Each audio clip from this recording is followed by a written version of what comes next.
So our topic for today really, guys, will be factorial experiments. Now, focus on factorial experiments where ftest will be employed to see whether our hypothesis will now be accepted. No, the null hypothesis will be accepted or will be rejected, or we cannot accept the null hypothesis because we are more confident in accepting the alternate hypothesis. Okay, so let me proceed, guys, in the discussion of factorial experimental design. Okay, so you can see in our slide here that factorial experimental design is actually a method that will allow us to assess a large number of variables, in a few experimental runs.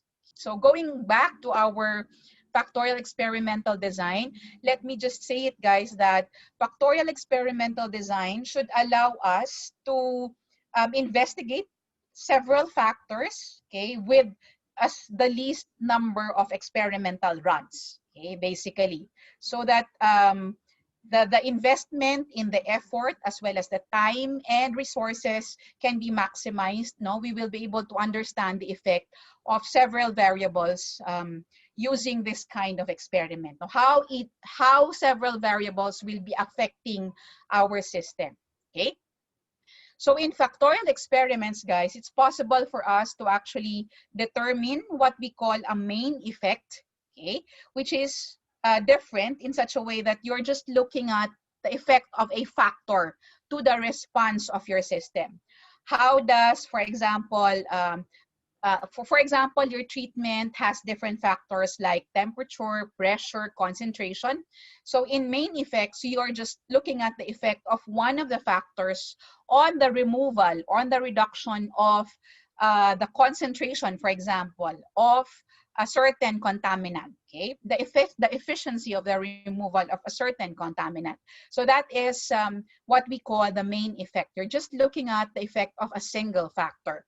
On the other hand, we also will have what we call an interaction effect, wherein in the interaction effect, guys, sorry for that, in the interaction effect, guys, you will be able to actually see how changes in factors will influence the effect of other factors. Okay, so for example, if you change temperature, you will in lower temperatures, it's possible that pressure has no effect on the removal of a certain contaminant. But if you now increase if you now increase temperature, there's a possibility already that the effect of pressure will also be felt by its now influence on the percent removal of a certain contaminant. Okay, so that's a possible behavior of a system where interaction of factors is present. Okay, so those are the things that you can expect to find when we do experimental factorial experiments, kind of experiment, kind of design. Okay, so moving forward. Okay, so factorial experiment, guys, is an efficient tool in doing variable screening. Let me see where my pointers is. So factorial design is going to allow you to do variable screening. Okay, it will also allow you guys to estimate the magnitude of effects. So how big or how small is going to be the change in the response of your system, given the change in the parameters, the change in the settings that you will make for a given factor. The magnitude can be in terms of actual values, or the magnitude can be in terms of percentage of change. So that is what we will see in factorial experiment. Now, if we do factorial experiment several times, okay, if we do it several times, it's possible for us to now establish an empirical model. Okay, we mean empirical model. An empirical model really is an equation, guys, that will allow us to predict the response, as a consequence to the changes in the settings of your factors, the settings of your parameters that you have, influential to the response of your system. So like I have mentioned earlier, for example, your settings will, your factors will be pressure, for example. You also have temperature, you have concentration as well, no? These three factors, if they will have effect, no, to the percent removal, for example, okay? So this now, guys, will allow you to know how much change in pressure should I make so that percent removal will be, let's say I can change percent removal from 40% only to say 90%. No?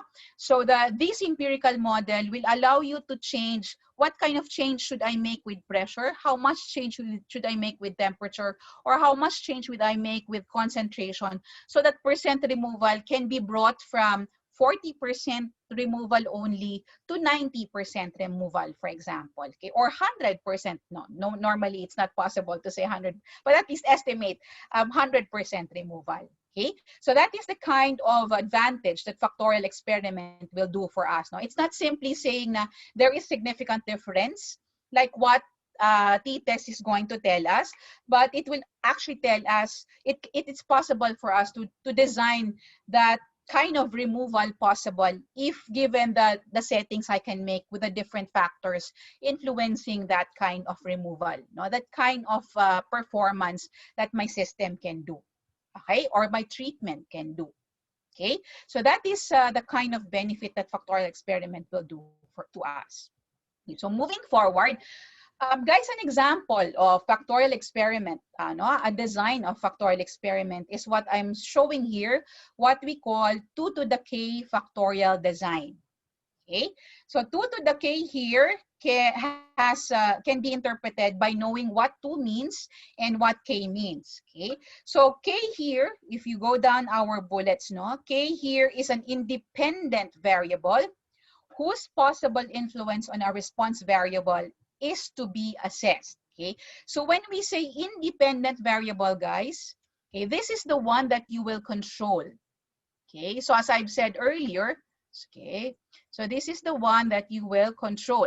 So this is the factor setting. Let's say you have here pressure, you have temperature, no? So you are the one controlling in your system.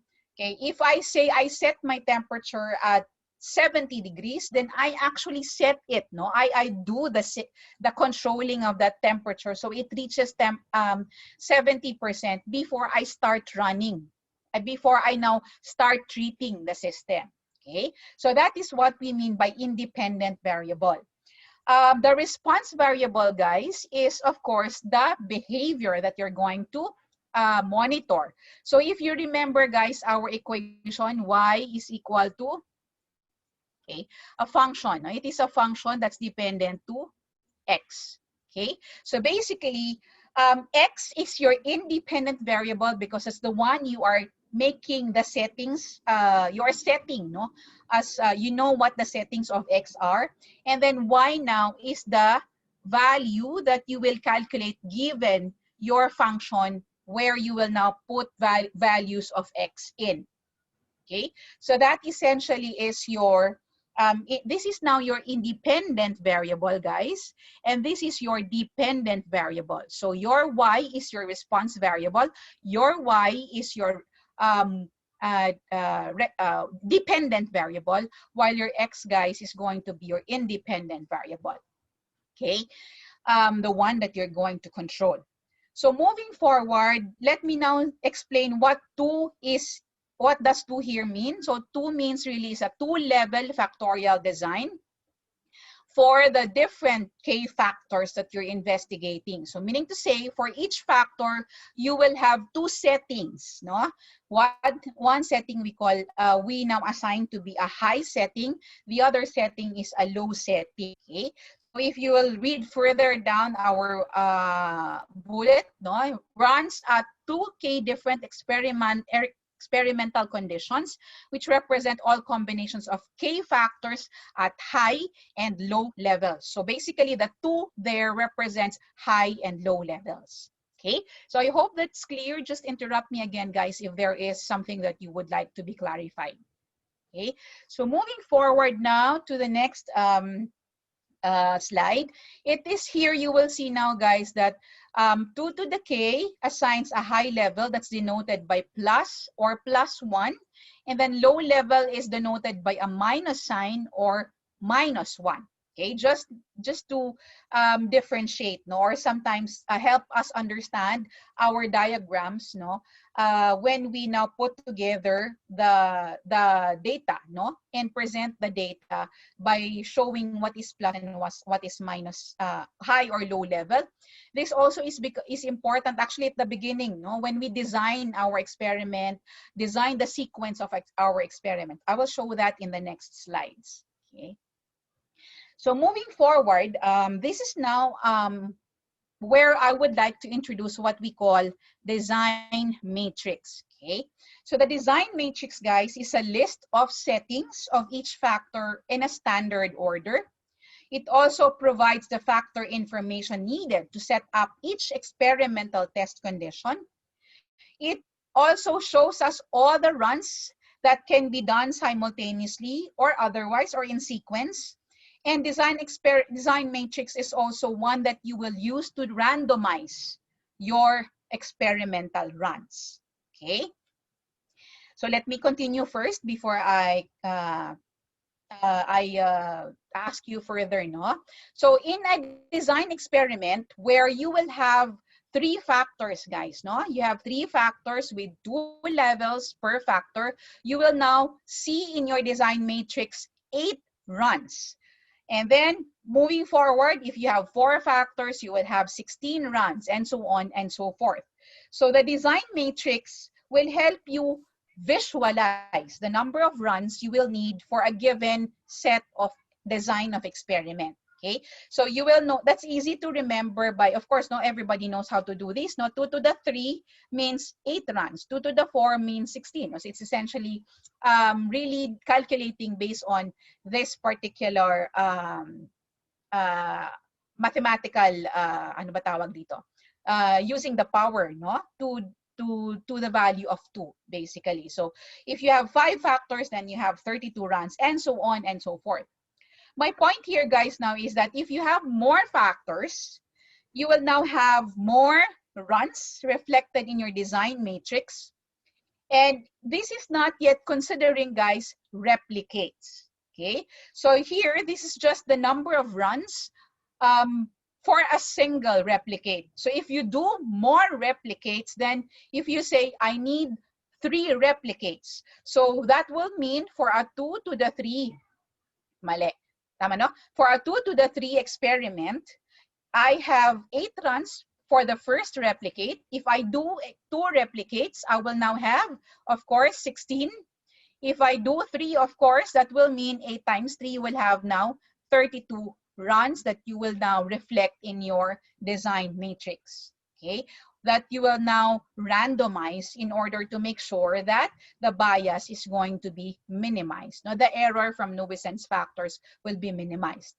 Now, that's easy when you have only a small number of factors. If you go higher number of factors, guys, now if you notice, as you go higher to 8, just 1 replicate already requires you to do 256 runs.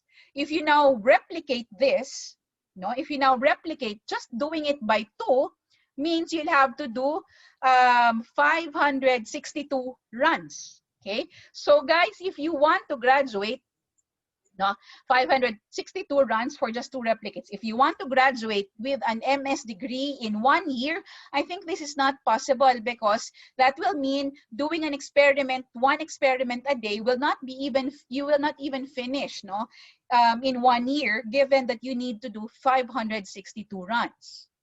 No, that's some kind of an easy estimation of what kind of experiment you should do, or how you will now manage your experiment, no? So that more or less, given the number of runs I have, I can now predict I will be able to finish my experiment in 6 months, and then I will be able to finish my experiments in a certain number of months. Now, given the number of days that you can actually allocate per run that you will have to do for your study. Okay, so the question now is, what can I do now if I want to do factorial experiment, but I want to do also replication, but I have a lot of factors to consider.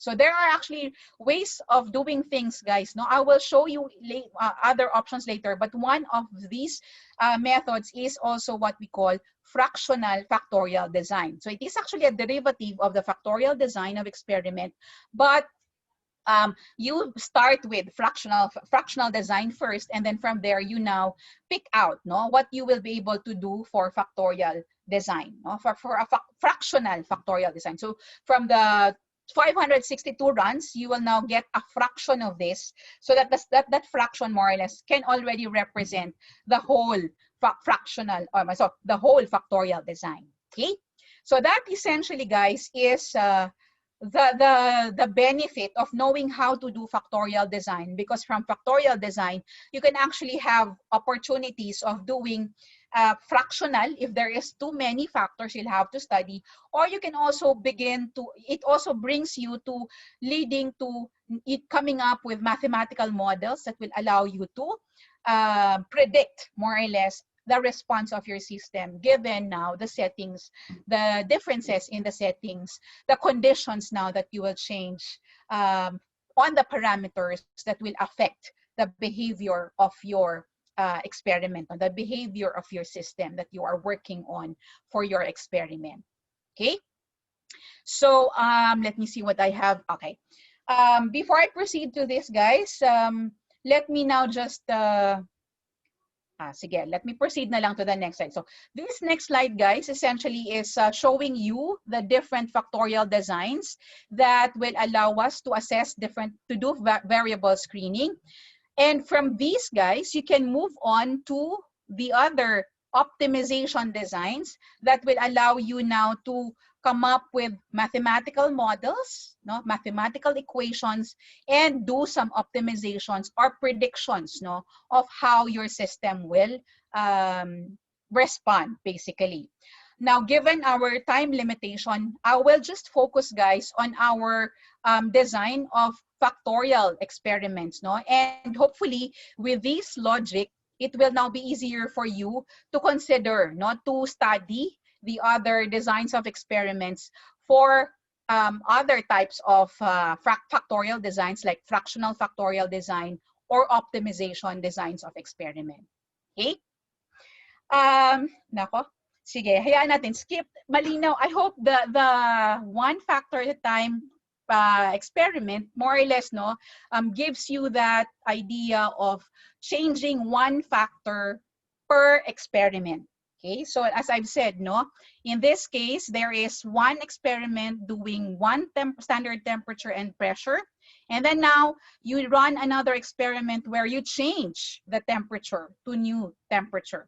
The next experiment now is you change pressure, okay, to new pressure. Okay. Now the other experiment, the two-level factorial design of experiment will have you this kind of runs, So you're still looking at the same parameters. You have standard temperature and new temperature, as well as new pressure, standard pressure and new pressure. Now, these are now the combinations that you will have to look at, So you now have here standard temperature and standard pressure as run 1, okay? And then this is now standard temperature and, standard pressure and new temperature, run 2.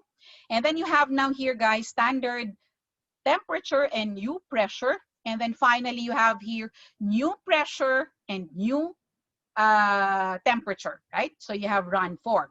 So we have two factors, temperature and year and pressure.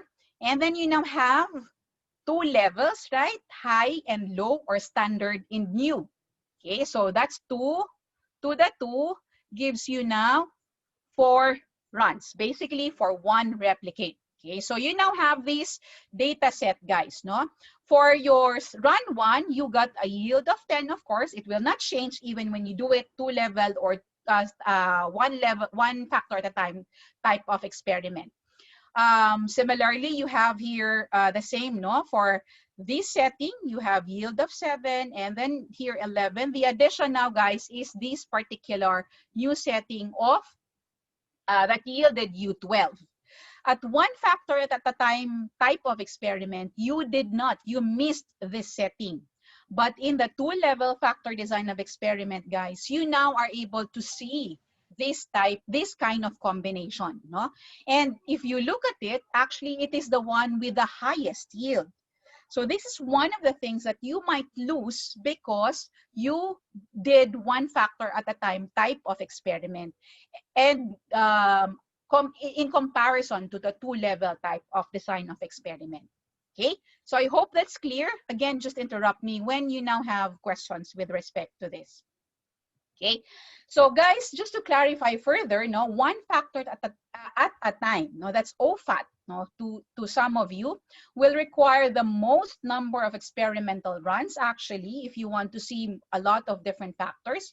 Now, no information about interaction between factors will be considered, and no information about curvature of the response surface diagram, no, if you come up with a response surface diagram coming from a factorial design of experiment. Okay, so let me move just further. So this is just another illustration, guys, no, to give you further elaboration, no, and comparison with the other types of factorial design of experiment. Again, in A, we have here our one factor. In B, we have a two-level, three-factor design. In C, we have the Box-Benken design. And then in D, we have the composite design of experiment. No? So let me just now compare or give you another elaboration of the differences of these different types of factorial designs. So we now have again here, no, one factor at a time. So you have here pressure and temperature. You have a third factor here, time. So if you will notice, you have each, you will now put pressure. If you put pressure and temperature at a constant value, and then you now change time so that you're able to investigate time as a factor, then you now have time 1, time 2, time 3, and time 4. So essentially, you now have one experiment, 2, 3, 4, and 5 by just looking at 5 at time factor, varying parameters of the time factor.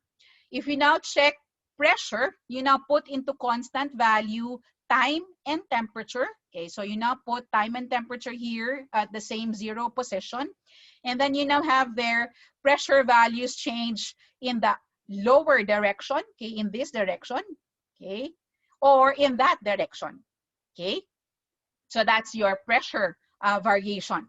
When you now check temperature, you put now temperature and pressure at the constant value here, and then increase temperature or decrease temperature relative to the standard condition. Okay, so more or less, there is a standard condition where you now vary one factor at a time per given experiment, per given run.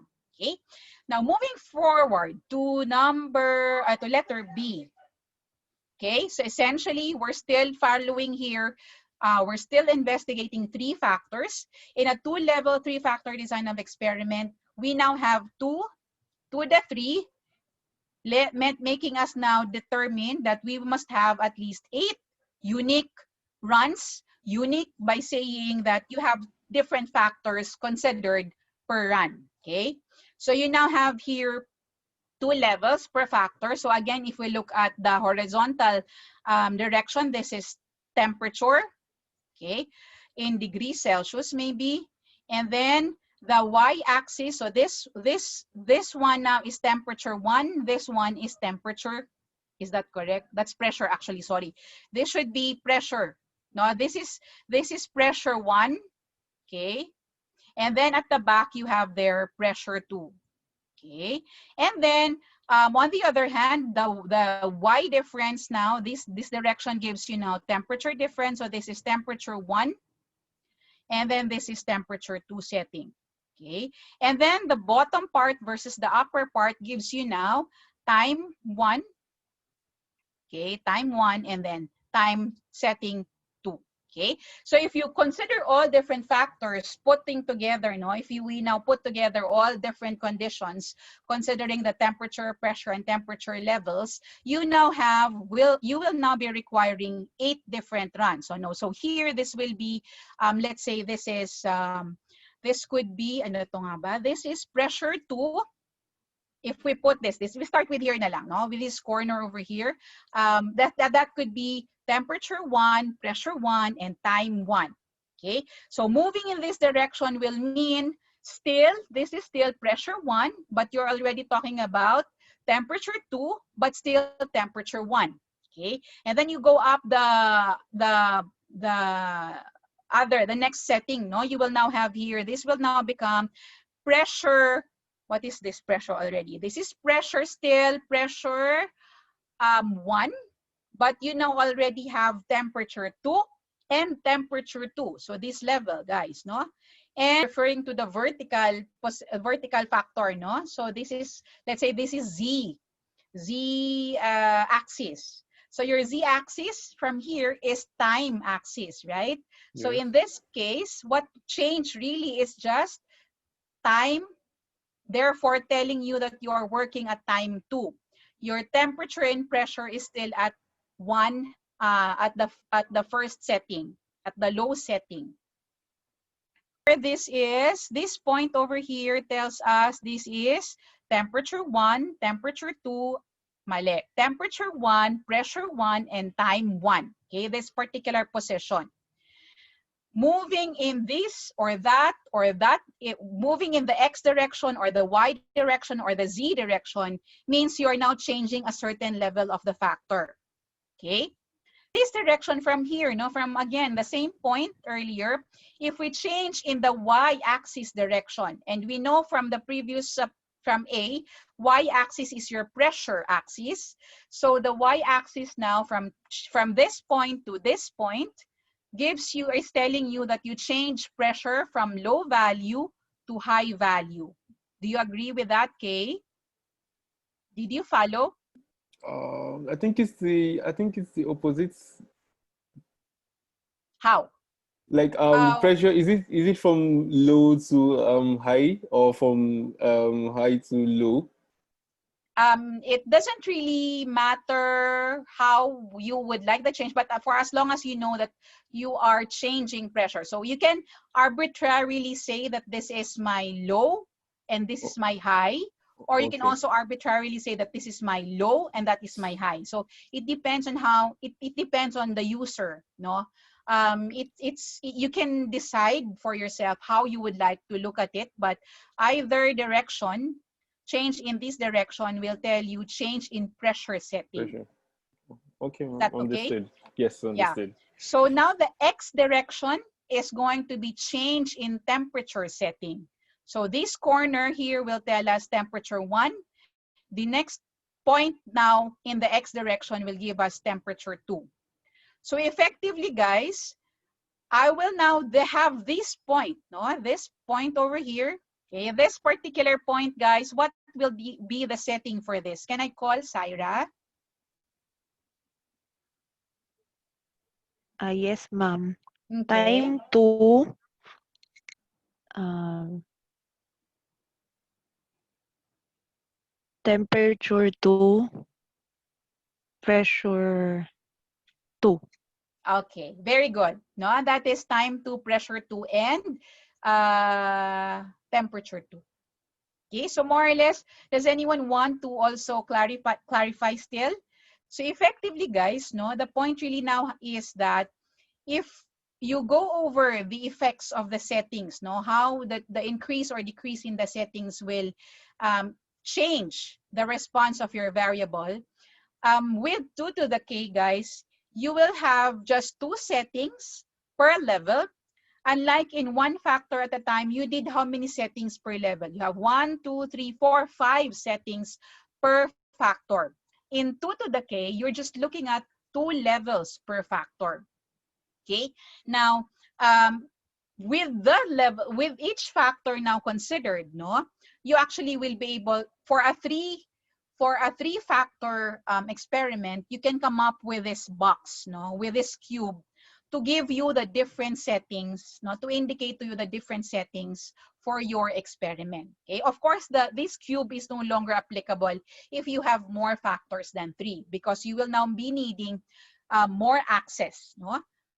This is only the the cube design is just applicable when you have 3 factors, because you can have 3 axes. Okay.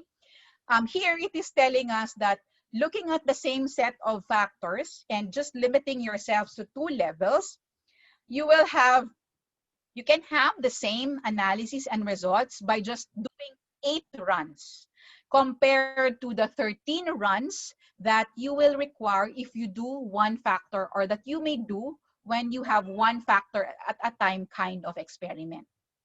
Okay? So I hope that is clear to you guys, no? So maybe there are instances when one factor at a time design of experiment is going to be necessary. But more often than not, I find, no, 2-level factor design of experiment actually more comprehensive, in the sense that I also am able to see interaction. I usually employ one factor at a time design of experiment as a preliminary setting or determination to help me determine the low and high level settings of each factor. But if I want to know what are the interactions between factors, then I would now go for 2-level design of experiment. Okay. Now moving. Question. Go ahead. Let me just acknowledge who that is. May I know who that? Joseph po. Joseph, go ahead. Ma'am, the optional center point, is it better to test the center point of the 2-level 3-factor designs so that you'll have 9 runs? I am not so sure how to answer your question. It depends actually. Usually you're looking at center point when you're already, to me from how I do, based on how I do it, we are now looking at center point runs when we are now moving towards having an empirical model, or having some kind of optimization, or moving towards optimization design of experiment, Joseph. But if you're just looking at you're just assessing, no, the effects of certain factor levels, the, at this point, at that kind of position, at that kind of phase of your investigation, maybe center point run may not be yet necessary. Hey, ma'am. Thank you. Okay. Moving forward, now let me proceed to Box-Benken design. Okay, let me just use this time, guys, no, the descriptions we have at the bottom of our screen. Now, the Box-Benken design uses 12 observations located on the face of the cube plus a center point. Okay, so we are still looking at 3 factors, guys. We are still using the same axis. Okay, we still have z-axis for time, y-axis for temperature, and x-axis for pressure. So meaning to say, changes, no, if we still use this as our origin, okay, that corner over there, changes in the y and x direction and the z direction will still mean the same changes in a certain factor. This time, however, you now focus at the center points, okay, of each direction. No? So you have here center point for the 2 settings that you have established for how should I say it, no, yung kanina, no, when we started the 2 levels, high and low. So you look at the center point also, and then you also now look at the center. So these are the center points that you're trying to consider, no. So essentially, guys, you're now building up, no. Basically, if you have a 2 level here initially, then you now build up to get now 13 additional factors, no, coming from the Box-Benken design of experiment. You now have 13 factors coming from the center points of your high and low levels of your original settings for the different factors you are investigating for your parameters. So the 13 treatment conditions now looks at the 13 settings coming from the center points of each axis that you're investigating. Okay, so you have here, if you count that plus the center point for all parameters, then that gives you your 13 designs, 13 settings or 13 conditions at which you will now perform your runs. Okay, this is now again, Box-Benken is going to be beneficial when you now have confirmed the variables that you're sure are having higher influence or good influence or some influence, essentially. No, not necessarily good. It can be bad, but it has influence on your performance of your settings or your characteristics of your system. And you're now trying to look for the kind of optimum value, best settings, optimum settings that will ensure that you will have highest performance change, no, on the system that you're trying to condition, more or less, no. Now, the other way, aside from box Benken, you also have composite two-level, three-factor design. This is another way of doing optimization runs. For composite design, guys, let me read again our description at the bottom. Composite design, guys, has here 8 runs located at the corner of the cube, okay, plus 6 star points, okay, and a center point. So this is another build up from your two-level factorial design earlier presented in B. In this time, no, if you build up, then you now have additional points from the corner and star points. Okay, so the corner and star points, guys, are equidistant from the center. Okay, located on a sphere having a diameter equal to the distance from the center to a corner. Okay, so this is how we determine star points. That now is defined by the gray, okay, the gray data points, how should I call it? Locators, no, of the conditions of your factors, no, and then of course the center point, the original center point you have there at the middle. Okay, so these are really just helping you design your settings, determine your settings for the runs that you will do using factorial design of experiment. Okay, do I have other questions from the room before I proceed to the next direction, to the next slide? Okay, guys, what I will elaborate further now is on the two-level design of experiment, no?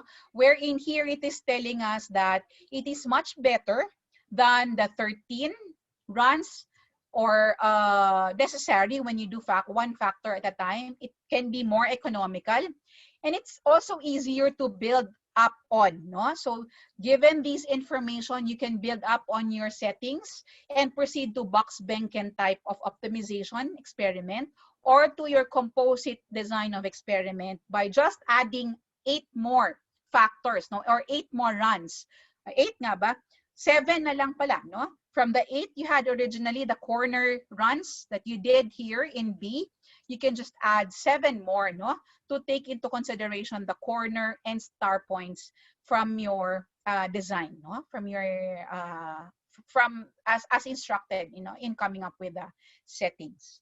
Okay, so this will again C and D are optimization types of experimentation, factorial experimentation. Okay, so with that, let me proceed to the next slide. Okay, Phoebe is again coming back. Let me proceed to then. Okay, so here just some further elaboration, guys, no, on multi-factor experiment B, C, and D. They are able to, the B, C, and D experiments are able to estimate interaction effects, effects of changing 3 factors, okay, and then 3 factors at the same time, which is your corner, no, not your original center point. And then now you have here can be replicated, can be stretched, can be moved to new experimental regions, and expanded to include more factors employed in an iterative design. So what is this telling us is that with factorial design of experiment, you can have some more flexibility in designing your experiment by simply saying, okay, replicate. I will just replicate the corner settings I have designed, or I will now, from a cube, I will now stretch it to make it into a rectangle, for example, no? So I think I'm showing that in the next slide. Okay, here, no? In the next slide, you will see here that the initial design was really your two-level factorial design, but you can now change that, no, to make it into your composite design over here, or you can do your replicate. You can now relocate your points if necessary. You can also do rescaling if you think that's beneficial to the investigation. So factorial experiment somehow is giving you that additional ability to have basis, to have some form of a criteria to decide how you will change your factors eventually. It's not simply increasing or decreasing, but really deciding how you can change the settings of your factors after you have considered your original settings, no, and assessing their effects, the main effects and the interaction effects. Okay, so moving forward, let me now, guys, explain to you the effects that the factor settings can impart to the response variable that you are investigating. We already somehow have discussed this in the previous comparative experiment. They more or less mean the same. No, here positive effect still means that indicates that there is an increase in response as the setting is changed from low to high levels. And the negative effect here, guys, indicates that there is a decrease in response as the setting is changed from low to high levels. Okay, positive and negative effects. Okay, so positive means from low to high, the condition has improved. Or negative setting now means from changing the factor setting from low to high, the opposite occurred, no? Nag-negative naman, nag-decrease yung direction of the behavior that you want your response to be heading, no, basically. So here now, guys, let me show you what we mean by, okay, how should I develop this already? Okay, let me go back a bit first, okay, and let me just get my design, let me get my, share instead now my whiteboard, okay. And let us now come up with a design of experiment using now our factorial design, okay? Before we proceed to the effects, no? Understanding the effects with the different settings. Because the next slide I was going to show you already has values, no? Has already values for response variable, okay? Let me just again stress back, no? To determining the settings and coming up with a design matrix. Okay, let me just now put here on the screen. We are now coming up, guys, with a design matrix. Okay, Marie, What experiment po? you said you had experiment in your undergraduate that made use of factorial design. Yes. Yes, Okay, ma'am. can We you share have it to this us? Can you we tell have me the these two factors types, again? two types of treatments, or the two different kinds of plants that we use for phytoremediation. Okay, So let me we just have, list that down, no? The factors okay po, are, okay, the types of factors are plant, types of plant that we use, and then the types of wastewater that we also use. So those two. dalawang factors lang? Yes, ma'am. And then we, what do you call this? Ano pa ba? Types of plants. And one control for the Yeah, treatment. okay. Mm-mm. Any other factors? No more? No more. Okay, so let me just erase that. So essentially, when we do design matrix, guys, we now have here on one axis, you now have here runs.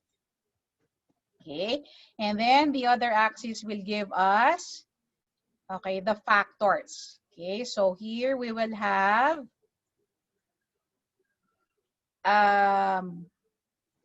what is that again? Type of plant. And then you now have here on the other side, you have type of wastewater.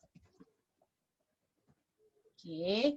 Can you now tell me, can you elaborate further, Marie, what is the type of plant you are using? One is hydrilla, Hydrilla, okay. and one is I forgot the name, ma'am. It's a small. Let's call it plant B. Okay, I plant really B. forgot. I'm so sorry. It's small It's all plant. right. Okay, the other one Okay. now is, For the type of wastewater, we have wastewater coming from dairy. dairy production, dairy wastewater, plant, and okay, one is from landfill versus and one is from landfill. landfill leachate. So let's put that as landfill, how should I put? Landfill leachate. Okay. Okay. Now I'm not really sure if how applicable this is, no, but if you are to determine what is plus and what is minus, or +1 and -1 here, which do you think has Yes po. that designation, ano, Marie? Where is +1 and -1 in terms of type of plant?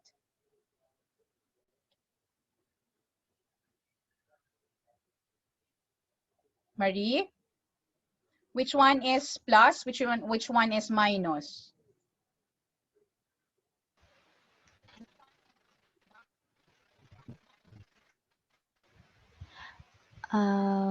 Should I say that this is low for plant?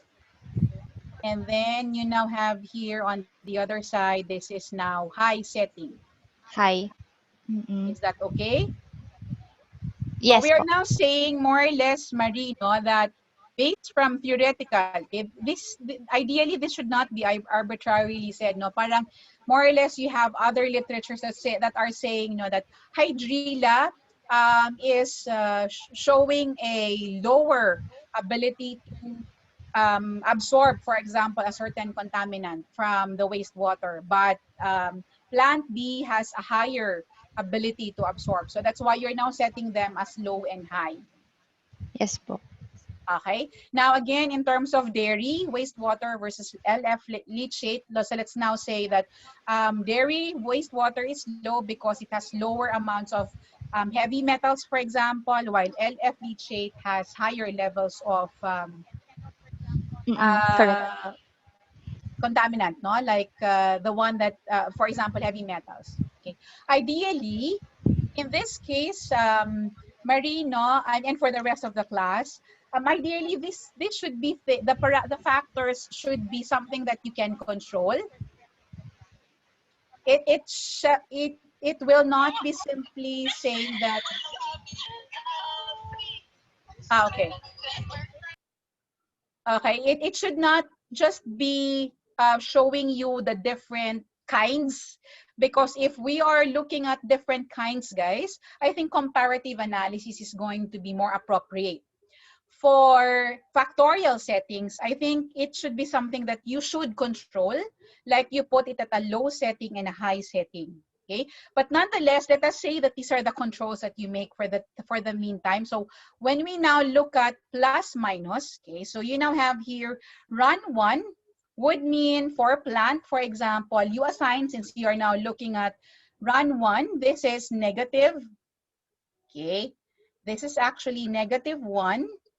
And then for type of wastewater, it's also -1. Okay, so let's say that's also -1. Now, run one is normally all negative values. Now we put here A. Okay, so that's now factor A. And then what now happens if, for example, factor A is type of plant, then that would now mean, guys, for us to set this design matrix such that type of plant is, since that's A, then type of plant here will now be +1, and then type of water will remain -1. Okay, and then we now proceed to B. So since B is the one reflected here as our parameter for run, then that will now be -1 for type of plant, but +1 for type of water. Okay, and then if we go AB, guys, both, that would give us the indicator that +1, we have now high setting for both parameters, type of plant and type of wastewater. Okay, so now you have how many runs in our list? You have 4 runs, meaning to say you have that for a 2-to-the-2 type of experimental design. Okay, so this is how you come up with your matrix. You can further number this, guys. Okay, we can further number that. Let me just put insert some numbers. No? So this can be your run 1. Okay, and this can be your run 2. And then this can be your run 3. Okay, moving forward. And then this can now be your run 4. Sorry. Okay, that's your run 4. The run codes now will be 1A, B, and AB, meaning to say at 1, all negative settings. At A, then A is a positive setting for your factor A, which is type of plant, while it's going to be low setting for your factor B. When you now have here code B, then that would mean it is your B factor that has the high setting, while your type of plant is the low setting. And then finally, for AB, you have now all of your factors at the high setting. Okay, so this is for a 2 to the 2 type of experiment. This is now your design matrix. Now, for example, we want this to be replicated 3 times. Okay, so that would mean we can have these now, guys. Okay, let me just copy. Okay, we can now have this copied, and then we can now have their V. Then this becomes now run 6. Okay, run 7. This will become run 8, and then that will become, parang may mali sa numbering ko. Okay, this should be run 5. 5, 5, 6, 7, and then 8. Okay, and then you know move further and come up with your other 12 others. The third replicate, that is now that this becomes now 9, 10, and this becomes 11, and that becomes 12. Okay, this way you now have 12 runs for the 3 replicates for the factors that you are actually investigating. So we have satisfied our principle of replication. But the other factor that we need to consider, guys, is randomization. If you do your runs in this particular sequence, then you have failed to randomize. Okay? Meaning to say, if you want to randomize now, guys, no, you now rearrange the order. You can now rearrange the order. For example, the order of runs, the order of experiment, you can now, based on your randomization, oops, what happened to that? I don't know what happened. Okay, I hope I'm sure you still remember what we did with this table, no? So our randomization, for example, will mean that we start for number 6, and then we go number 9, and then also this is coming from a randomizer, for example, and so on and so forth until you have covered runs 1 to 12. Okay, so it depends on how you would do you have the freedom on how you do randomization, but what we mean now is you have that you started with a design matrix, and from the design matrix you will be able to determine your run sequence. Let me now proceed now in coming up with an example to elaborate or to discuss further what is our factorial design of experiment, now, particularly the 2 to the K design of experiment. Okay, so here is a sample experiment. No one among you will be able to take advantage of this experiment because this is, I think, more relevant to materials engineering, if I am correct, no? Okay, let me proceed and walk you through the sample problem. No? So in an experiment conducted to determine which of 3 different missile systems is preferable, the propellant burning rate of 24 static firings was measured. Okay, so 4 different propellant types were used. The experiment yielded duplicate observations of burning rates at each combination of treatment. Okay, so let me just now clarify.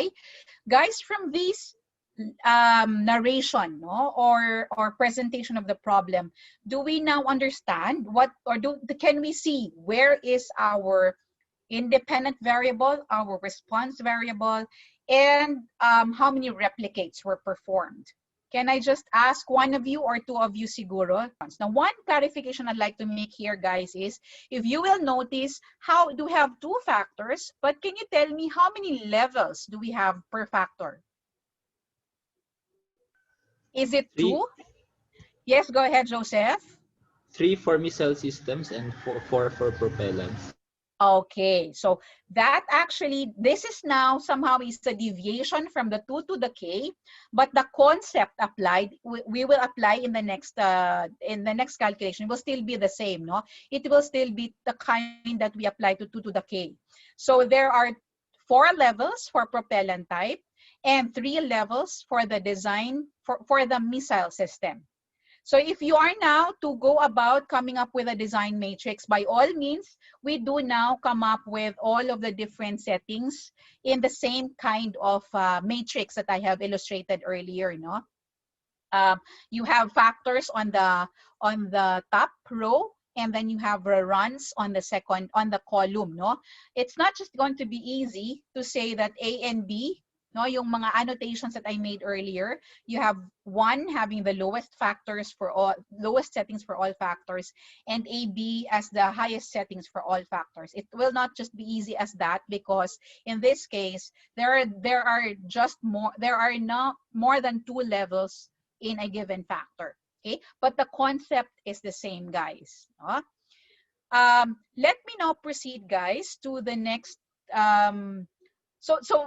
Before I leave, no, the 24 static firings there is per combination of missile and propellant, but you will have, from there you will be able to determine the burning rates, and then the burning rates now are the ones you will incorporate into your calculations in the analysis of variance, no?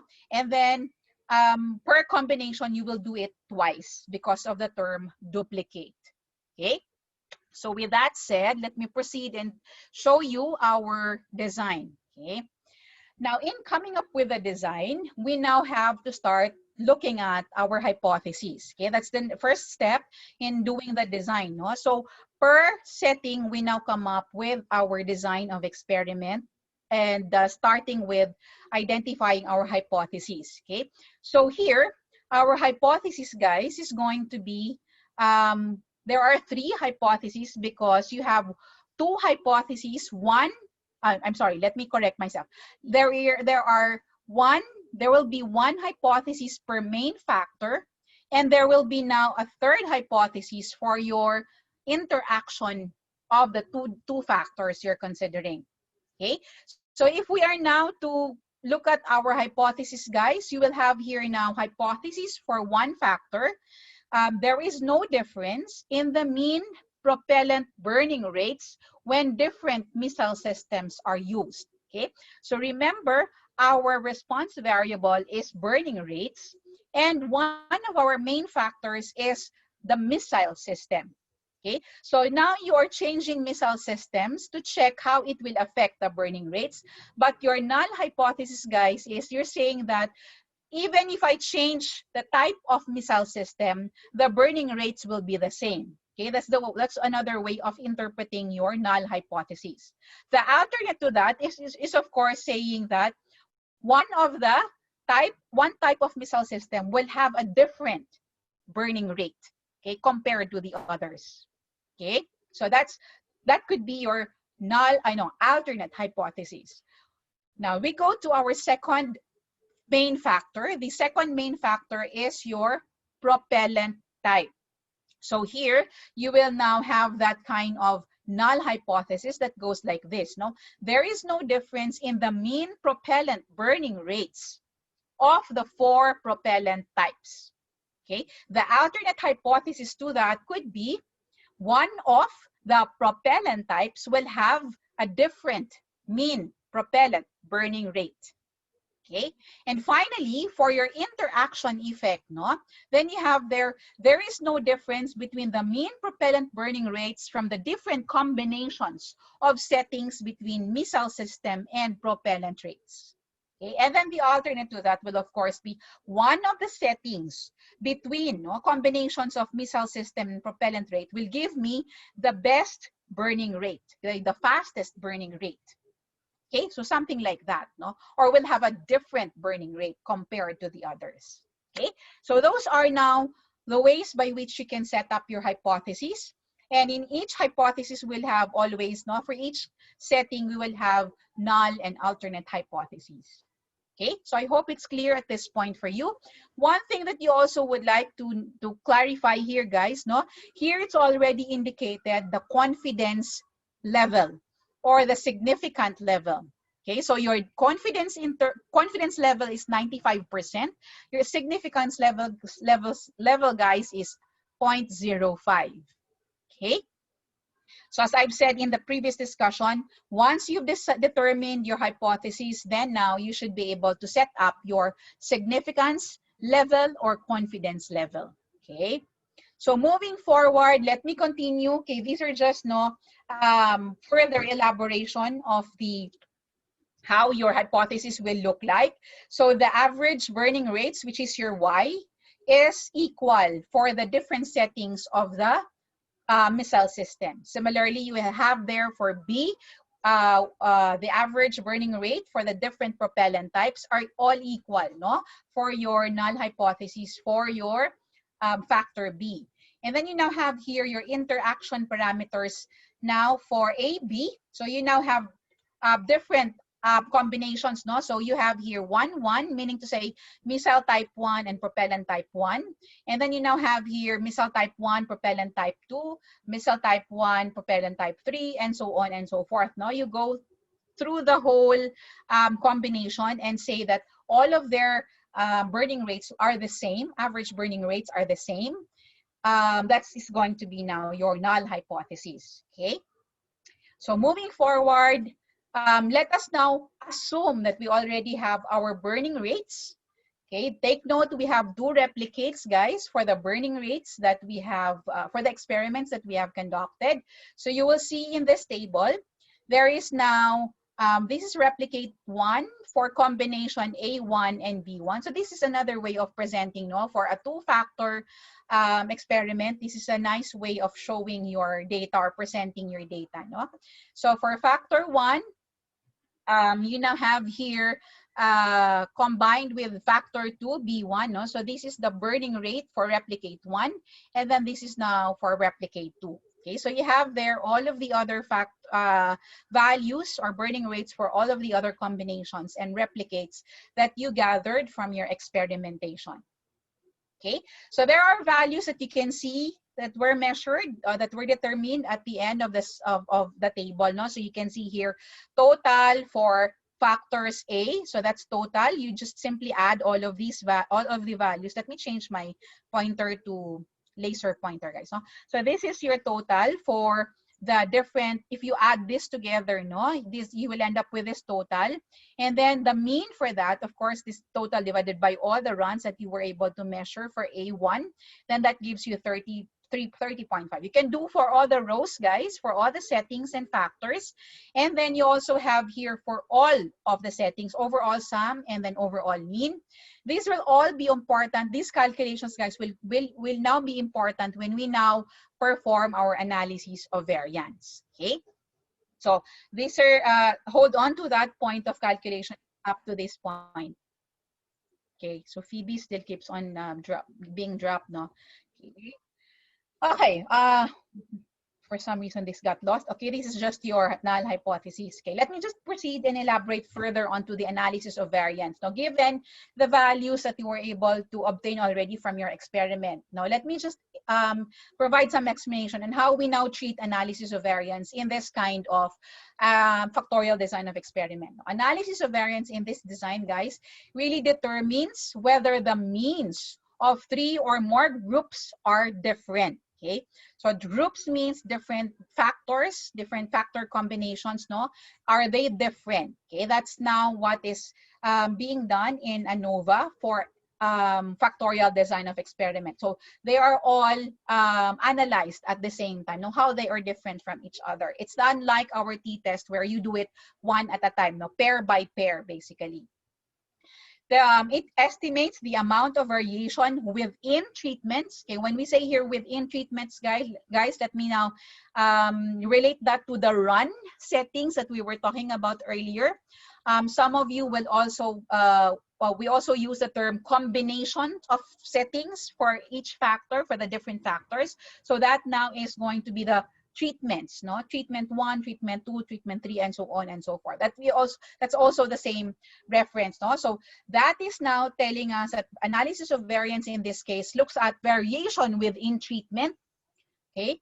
And comparing it to the variation between treatments. Okay, let me clarify that a bit now. So treatments now here within treatments mean that for all data, okay, let me go back to our example of propellant type and missile system. So let's say we have propellant type 1 and missile system type 1. That's one treatment. And then you had 24 runs for it, right? You have 24 runs for that. And you have also 2 replicates, basically. So for that set, there is a possibility that each of the values there has variation, right? They will not give you the same burning rate from all the runs, from all the tests that you did, from all the determination of burning rates that you did for that particular combination. So that variation is now taken to given the term within treatments. Now we go to comparison now to variance between treatments. So the first treatment was propellant type 1 with missile system type 1. You now can compare these to missile system type 1 and propellant type 2. Okay, those are 2 different treatments. So the variance between them is going to be compared when we do analysis of variance in this kind of experimentation, in the factorial design of experiment. Okay, so I hope that's clear, guys. So moving forward, okay, here in doing analysis of variance in the factorial design of experiment, you now are trying to determine or answer the question, what are the important sources of variability? And how much of the observed variability is caused by real differences, is related to sampling, or is physical or chemical measurement error. Okay, so you will now, that is a kind, it's similar to what we do in t-test, no? Where the variance of the effects of nuisance factors versus those that you're actually controlling as independent variables, you want to differentiate, no? And as much as possible, lower the values, the variance incorporated by nuisance factors. Okay. So moving forward further again, just to elaborate or emphasize, no, within variance and between variance are also referred to here. So within variance means variation within each treatment, and between variance means variation between treatments. Okay. Now, these variances now, guys, are incorporated in what we have now, what we'll now introduce as the F statistic. So if previously we were talking about T statistic, this time we are going to be talking about F statistic, okay? So the F statistic, guys, takes into account within variance and between variance, okay? So the F statistic measure is a measure of the variability in estimated variances. F statistic is based on the ratio of mean squares, which is an estimate of the population variance that accounts for the degrees of freedom used to calculate the estimate. Okay, so this is just an explanation where F statistic is taken from. We will not go into the science of how it was actually calculated, guys, no? Okay, so the F statistic was, this is just some more elaboration. Let me now go to the next slide. The F statistics or the F test now using the F statistic can be used to test the overall significance for a regression model. It can also be used to compare the fits of different models. So you can, as I've said earlier, in doing factorial experiments, you can come up with empirical models or mathematical models. So the fitness of the models that can be generated from the experiment can now be assessed whether it has goodness of fit or not, okay? And then to test specific regression terms and to test equality of means. Okay, so moving forward, this is now the formula when we now determine F statistic. It is really now variation between sample means and variation within samples. No? So this is variance. This is within variance and between variance. No? Within treatments and between treatments. Okay. So moving forward, guys, the F statistic, like T statistic, also has a distribution. No? So we had earlier in the T statistic, we have the T distribution, This time we also have the F distribution, and by saying F distribution, we also will have an F table, okay? Like we had a T table in the T statistic, for the T statistic. So I will not go deep into this because it will not be relevant in the use of F distribution or F statistic for our analysis. No? So the two-factor experiment we had earlier, okay, with n replications, which is 2 replications in the case of duplicates. So we have identified already, guys, our alpha to be 0.05. Now let me introduce, guys, the degree of freedom for this kind of design of experiment, not a factor design experiment. So here there is a degree of freedom. DF here stands for degree of freedom, and you have degree of freedom per variable, basically, no? So in this case, you have A treatment. So A here refers to your factor A, basically. You had how many different factors for A? If your A in this case is missile type, we have 3 different types of missile type. So that now gives us the degree of freedom for that is A minus 1. So there are 3 different levels for A. So that's 3 minus 1 gives you a degree of freedom for your A equal to 2. You can also do the same for B, where in B here you had 4 different types of propellant types. Then you have now 4 minus 1 because degree of freedom really is again similarly calculated as B minus 1, that gives you 3. Now for the interaction combination, basically the AB treatments, you can calculate that from the degree, the product of the degree of freedom of A and B. So that gives you now A minus 1 times the degree of freedom of B, which is B minus 1. Then in our experiment, in our example, that gives us now 6. Okay. So moving forward, okay, these are now just parameters that we'll have to calculate in order to do analysis of variance employing ftest, guys. No? So here you have to measure what we call SSA, SSB. Okay, these are now sum of squares. Then we have here degrees of freedom. And then you have here mean squares and then the computed F, which is the one we will compare to our critical F, which we will get from our standard tables. Okay, there are formulas for the sum of squares, guys, that I will show in the next slide. But essentially, before I go to the calculations, no, the equations for the sum of squares, there is now, the sum of squares are actually now used to determine the mean of squares along with your degree of freedom. So if you will see now in our table, mean square for the main effect A is taken from the quotient of SSA, which is sum of square of A divided by the degree of freedom of A. And then similarly, you can do that for B. You can do that for the treatment combination, AB here. And then finally, you can also do that for the error. So that these values now can be used to measure computed F, which is your F value, no, for your treatment runs.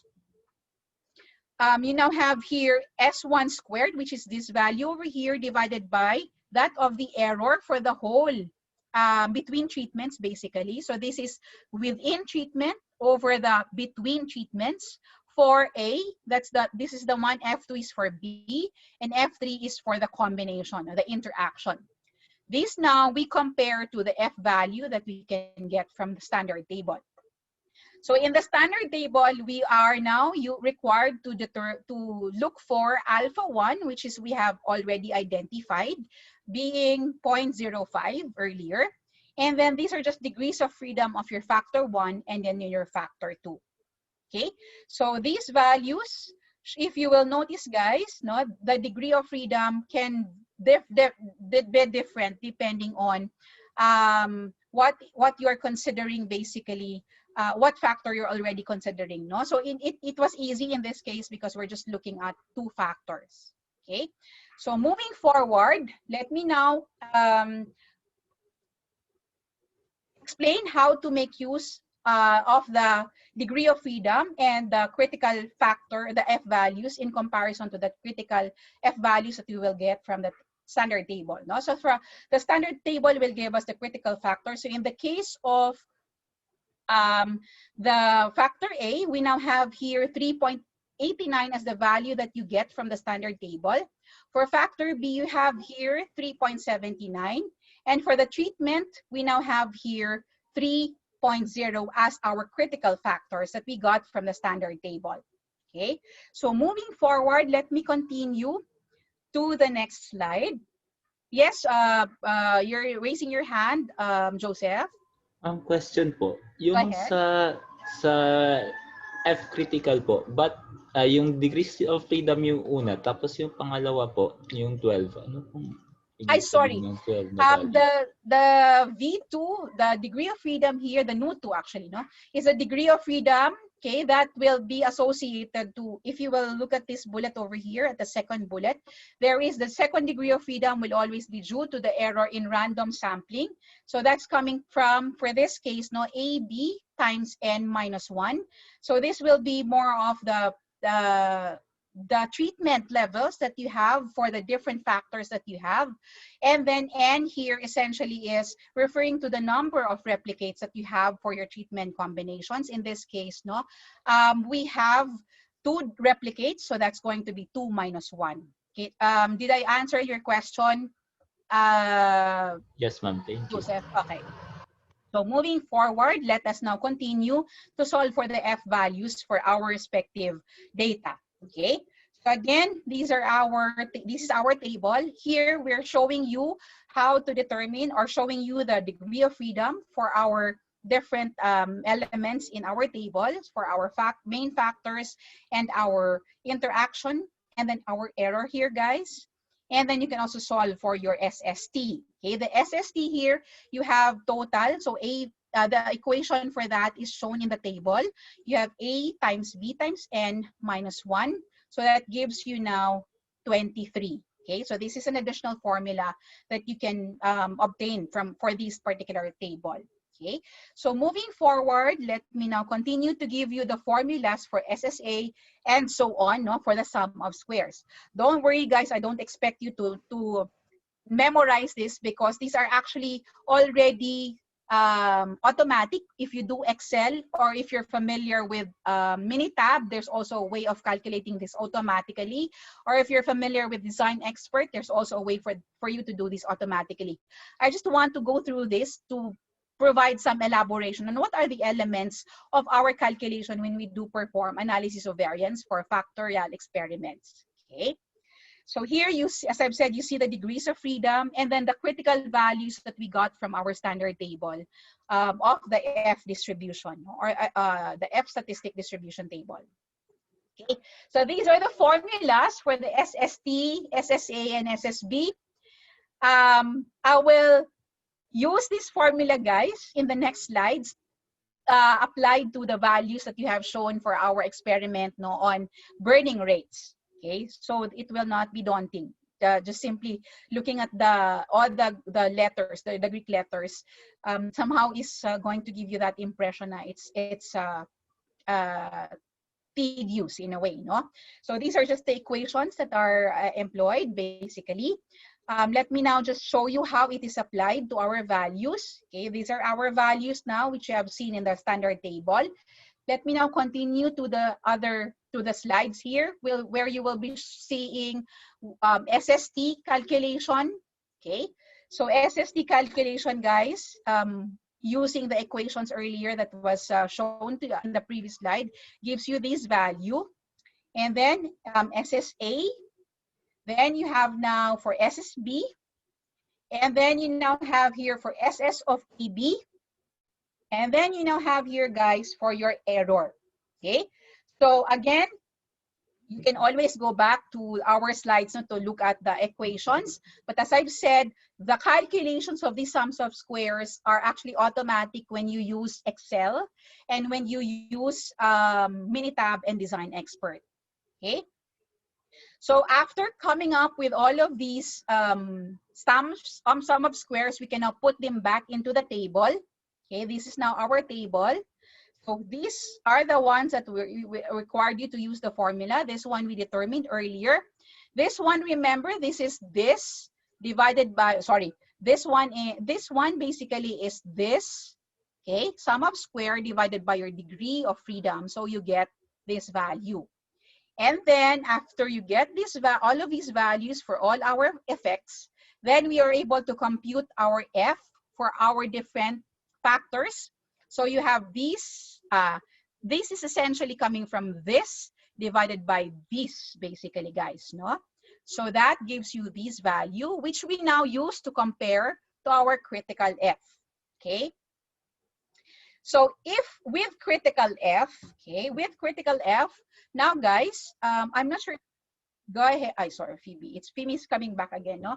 So going back to our discussion earlier, no? So it is important now to compare our critical F to our, baliktad, to compare our computed F to our critical F, which is what we find in our standard table. So when we have that compared already, we will have this kind of decision making obtained, no?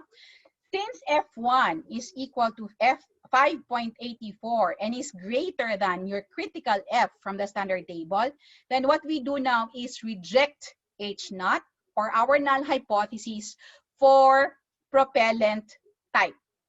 Okay? At mali pala. For the different missile system. Okay? Then you do the same for your F2, which is for your propellant type. Okay, our F2 is having an F value that's bigger than the critical F. Again, we reject our null hypothesis, telling us now that one of the propellant types is having a different burning rate compared to the others. Okay, now moving forward, our F3 now is less than that of the critical F3. That means we now fail to reject H0.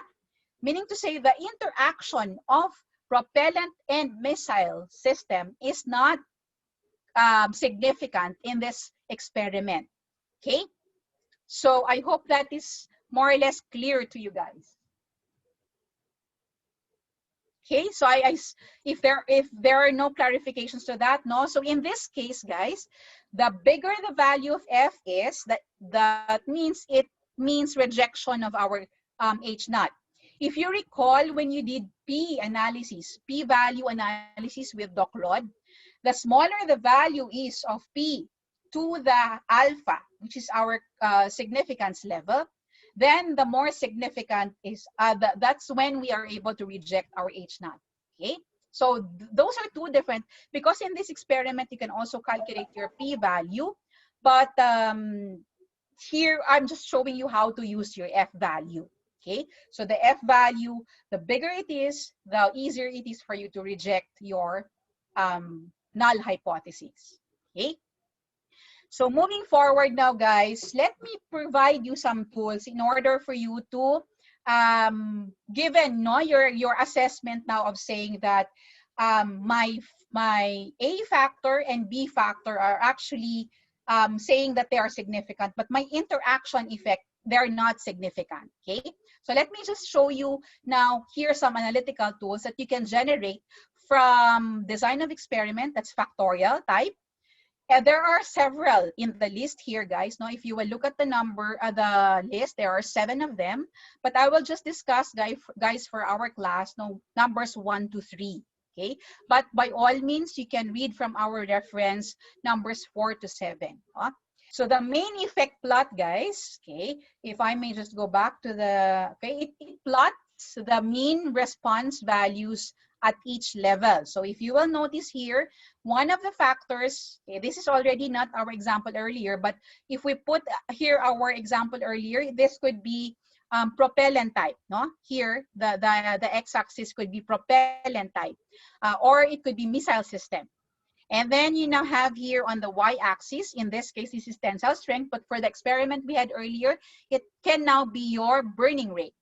Okay, now here there is just 2 levels that are being shown for temperature, -1 and +1. But for example, for our missile system earlier, we had 3 factors, so 3 levels. Then you can do that missile type 1, type 2, and type 3. Okay, or for propellant type now, you have propellant type 1, 2, 3, and 4. Okay, so what will be shown here, guys, will be the average of the values of the burning rates, if I do burning rates, no, or tensile strength in this case. Para hindi kayo malito, let me just use this plot as it is, no. So in this case, for temperature, it is now going to give you low and high temperature. All settings in your experiment where temperature is low, regardless of the settings of the other factors, you now average all of that, and that average is giving you a value less than 8.5. So if we say this zero level is 8, then it could be around 8.1. No? That's the average of all the factor settings or combinations where temperature is low. Similarly, you also have there for temperature that is high, all factor combinations, whatever their values here there are, for as long as temperature is high, it will average. So this plot tells you that shows you the average of all settings that gives you the response for settings with temperature values at high condition. Okay. Now, let me bring this to our example for the burning rates. Again, this will be burning rates on the y-axis, and on the x-axis, it can be your missile system. So since we have 3 for missile system, we now have missile system 1, 2, and 3. And then for missile system 1, regardless of what particular propellant type you've used, for as long as it is missile system 1, all levels or all values, all means for missile system 1, regardless of type of propellant, will be averaged, and that is what the data point here will be all about. Okay. Similarly, you'll have for missile system 2 and missile system 3. That is what is reflected in a main effect plot. Okay. So you can also do for propellant type in our example earlier.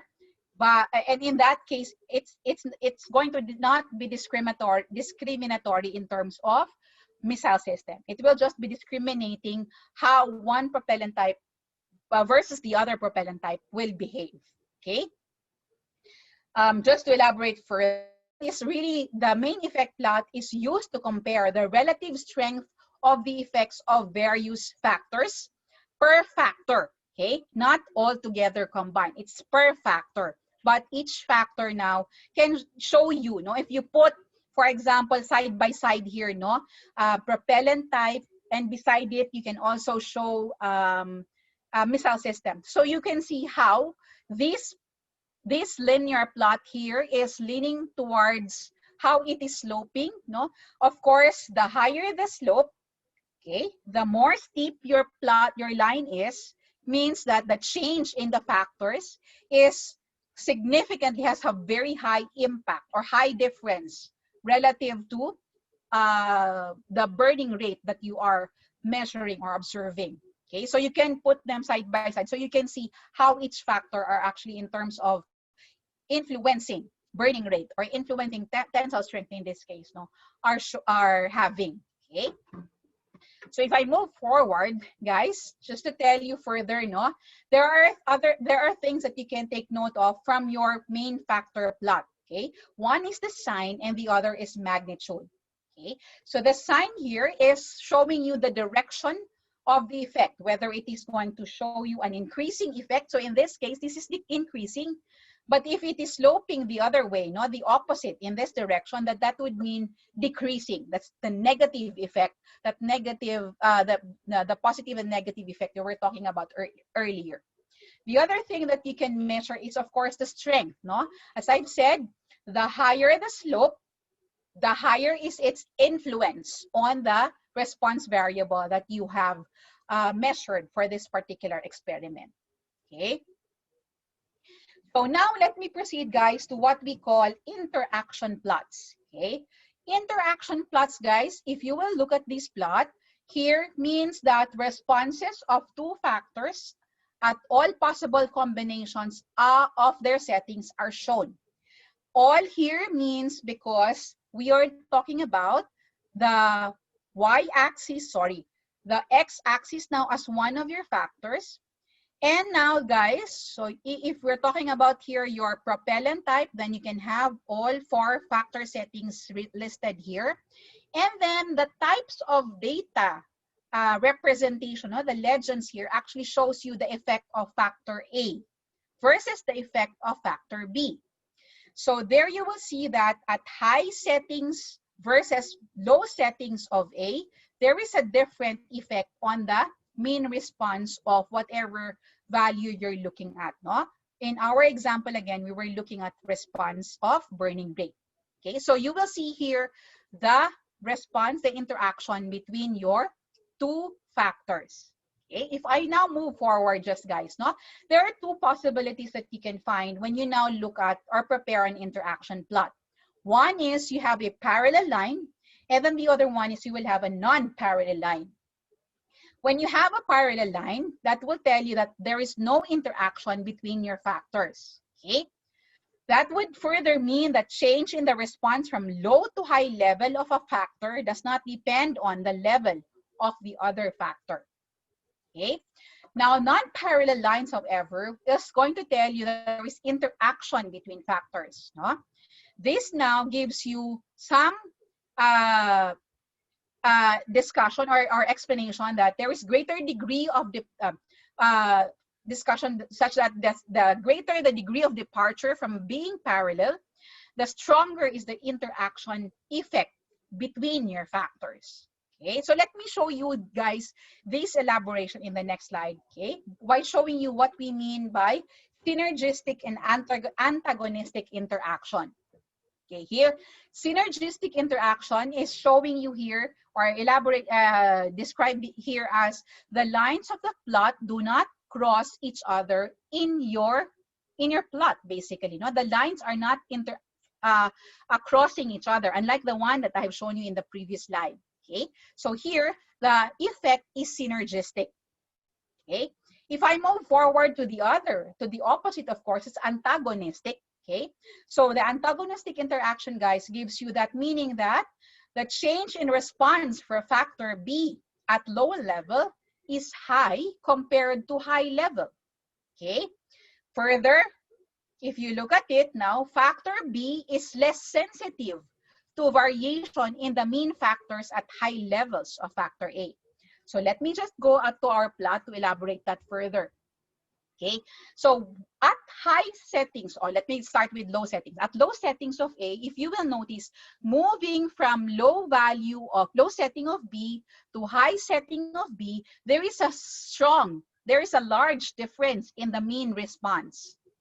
But at high setting of A, which is your red broken line, that response is no longer visible. No, when you move your B, or is quite lower. No, when you move your B setting from -1 low setting to high setting.